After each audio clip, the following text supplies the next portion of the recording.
रेणुका की शादी कुछ ही दिनों पहले शास्त्री नगर में हुई थी। रेणुका बहुत ही आलसी लड़की थी। वो दिन भर बेड पर सोती रहती या फिर मैगजीन पढ़ती रहती और घर के काम भी धीरे धीरे ही करती। एक दिन उसकी सास उसके पास आती है। बहू, आज बेसन का चिला बना दे, बड़ा मन कर रहा है। हाँ मम्मी जी, बनाती हूँ थोड़ी देर में। थोड़ी देर में? अरे थोड़ी देर में तो रात के खाने का वक्त हो जाएगा बहू। अच्छा मम्मी जी, तो फिर आप रात का खाना ही खा लीजिएगा ना। हे भगवान, कैसी आलसी बहू मिली है मुझे, हर काम को बस टालती ही रहती है। रेणुका दिन भर बस आलसपना ही करती रहती। एक बार रात के खाने पर सब बैठे हैं तो रेणुका का पति कहता है, अरे ये क्या, आज फिर से करेला?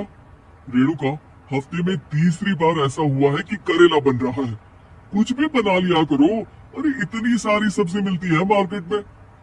हाँ, पर अब कौन मार्केट जाए और सब्जी लेकर आए, इसलिए जो था घर पर वही बना दिया। बहू, फ्रिज खोलकर देखती तो पता चलता कि सारी सब्जियां रखी होती है, पर तुम्हारा आलसपन खत्म हो तो तुम्हारी नजर जाए ना। विशाल कमरे में आकर रेणुका से पूछता है, रेणुका, मैंने कहा था तुमसे कि मेरे लिए रुमाल ले आना।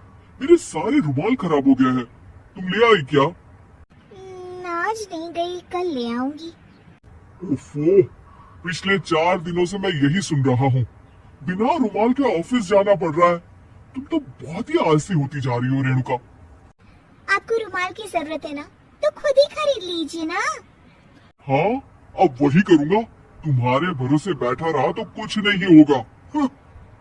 एक दिन दरवाजे पर बेल बज रही होती है और रेणुका सोफे पर बैठी होती है, पर आलस में दरवाजा खोलती ही नहीं। अरे बहू, कितनी देर से बेल बज रही है? क्या कानों में रुई डालकर बैठी हो जो सुनाई नहीं दे रही बेल? मम्मी जी, अब आप आ ही गई हैं तो आप ही खोल दीजिए ना दरवाजा। क्यों मुझे ताना मारकर और देर कर रही हैं? अरे वाह, उल्टा चोर कोतवाल को डांटे। सास दरवाजा खोलती है तो उसकी पड़ोसन दरवाजे पर खड़ी होती है। दरवाजा खोलने में इतनी देर क्यों हो गई? सब सो गए थे क्या? और ये भी कोई वक्त है क्या सोने का? हाँ? अरे नहीं नहीं, ऐसी कोई बात नहीं है। आइए आइए, आप लोग अंदर आइए। ओफो, इन सबको भी अभी आना था। अब मम्मी जी लगा देंगी मेरी ड्यूटी किचन में। बहू, पकोड़े तल दे, बहू चाय बना दे। अरे बहू, सो गई क्या? कब से आवाज दे रही हूँ, जा चाय बना कर लिया। हाँ मम्मी जी, अभी जाती हूँ थोड़ी देर में। सास रेणुका को आंख दिखाती है। मतलब थोड़ी ही देर लगेगी चाय बनाने में, अभी ले आती हूँ, बस झटपट। रेणुका रसोई में जाती है और इसी आलसीपन में वो चीनी की जगह नमक डाल देती है। जैसे ही सब चाय का घूंट भरते हैं, चाय थूक देते हैं। थू थू थू थू, ये कैसी चाय बनाई है तूने रेणुका?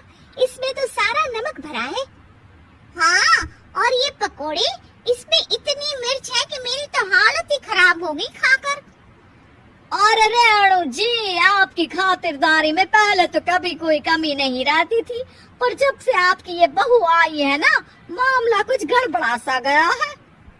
हाँ हाँ, जहाँ आप इतनी एक्टिव है, वहीं आपकी बहू एकदम आलसी, एकदम राम मिलाई जोड़ी लगती है।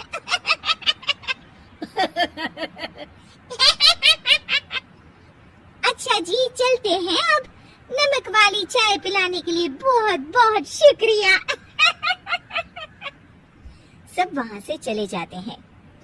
अरे तूने तो मेरी नाक ही कटा दी बहू। वे लोग क्या सोच रहे होंगे मेरे बारे में? मम्मी जी, मैंने तो शक्कर ही डाली थी, पता नहीं नमक कैसे बन गई शक्कर।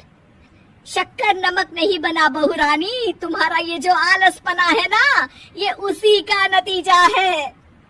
सॉरी मम्मी जी, अब मैं ये आलसपन छोड़कर सारे काम अच्छे से मन लगाकर करूंगी।